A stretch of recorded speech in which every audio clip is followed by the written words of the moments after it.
It's been a while since we did a video on our 49 F1 open wheel rat rod that we're building. Just haven't been working on it. I mean, I'm not a full-time YouTuber, and we work on what has to be worked on when it has to be worked on, and this has been sitting idle most of the winter, but have worked on it some the last couple of weeks and thought I would show you the updates. I think where we left off last time, we were doing rear suspension, and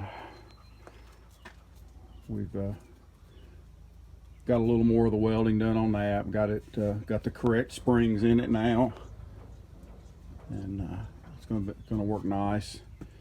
Got fuel cell mounted. Figured out kind of how I want to mount the bed.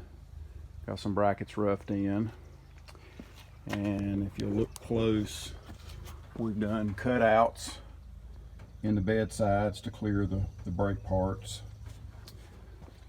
We've also finished shortening the bed. I don't know exactly how much we've taken out of it, but anyway, we've got it cleaned up. Got the bed, the stake pockets spot welded back in, kind of like they were originally. Got our tailgate usable. It was pretty rough, but we did put a new bottom in it. And if any of you ever decide you want to fix one up on the cheap, you can take a piece of 3/4 water pipe and take a cutoff wheel and scribe you a line and just cut it with a cutoff wheel, split it all the way down. It's a 49-inch piece, and then you can cut the bottom off of the tailgate and slip the metal that's left down in the pipe. And then the ends of the pipe, all you got to do is just take a drill bit. I don't remember what size. I think it's like a 7/8, and just bore it a little bit, and it's the right size for the tailgate pivots, and you basically get you a functioning tailgate. Again, this tailgate won't win any awards, but it's more than good enough for a rat rod. And you do not want to go buy tailgates. There's just not really any cheap ones. We also had, if you look at some of the old video, both the bed sides were bent. This one was bent about in the middle, and this one was probably 18 inches from the back.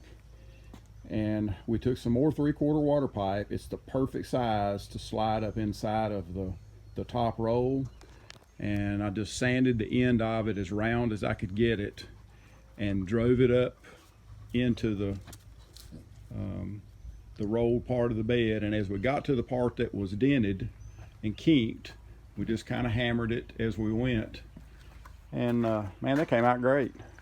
Again, not a Riddler winner, but it definitely got it a lot straighter and plenty good for a rat rod, and added a lot of strength to the bed. You can still see, where my pipe is at in there. You couldn't get it back out if your life depended on it. And then, I may weld up some covers over the back when it's all said and done. So anyway, so that's where we're at on that. I've got the body mounts done, or I have 4 of them. I think I probably need to add 2 more, because originally these cabs had 6. And like the way it sits. Again, we've got tons of suspension adjustment, but pretty happy with that.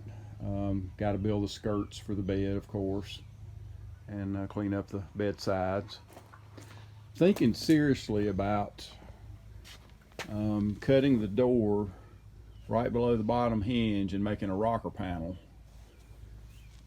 which will do a couple things. We've got to do some repairs down there anyway, but basically this would come out at this level. This would come out and be, a rocker panel, and then the door would be that much shorter. And that'll do a couple things. It would help us. Of course, we've got some rod in both doors. Not horrible, but it's got to be fixed.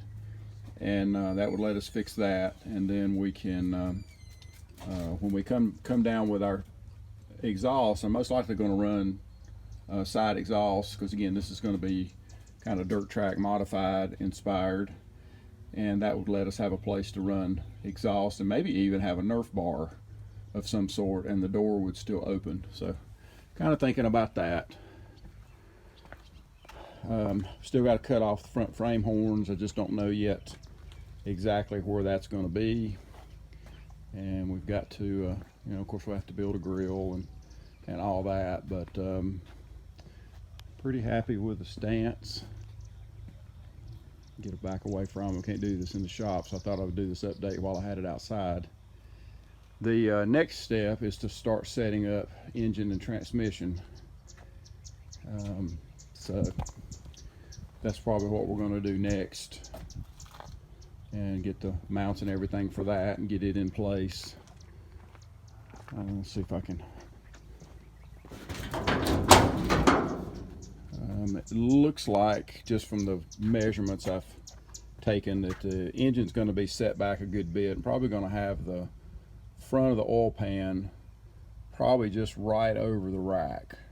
And again, this is going to be a 331 stroked 289 Ford. We'll have a Fox body oil pan on it, and I think that's about where it's going to fall. And of course, we got to build mounts and everything. So that's that. On this fuel cell, I think we're going to build get rid of the top filler and put a neck on it where it comes out.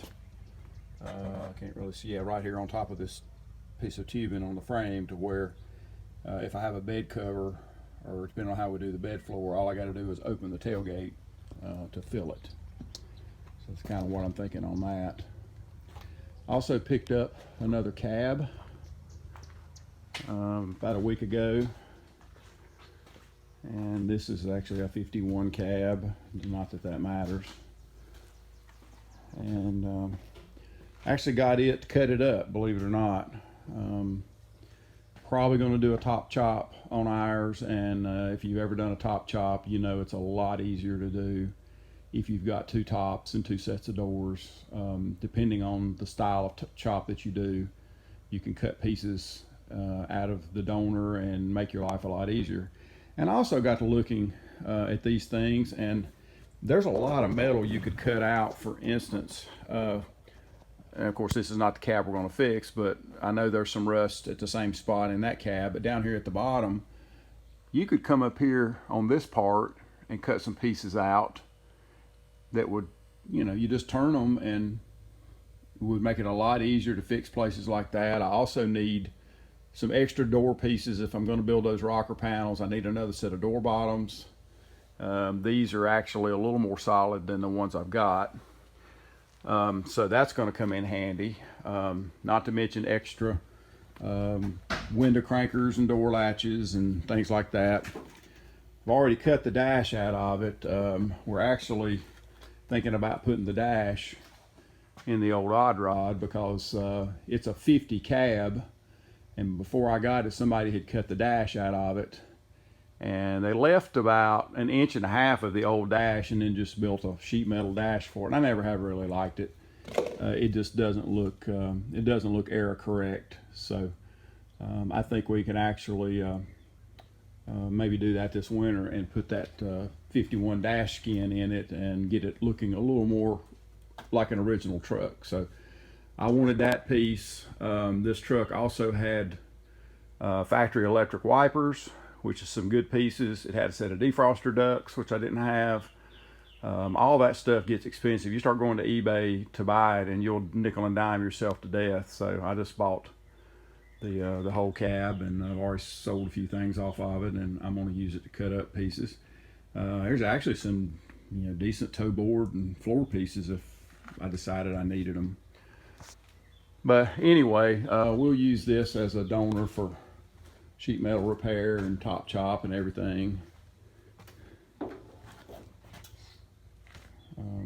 Just lots of good usable pieces of metal, and makes life a lot easier and saves some money.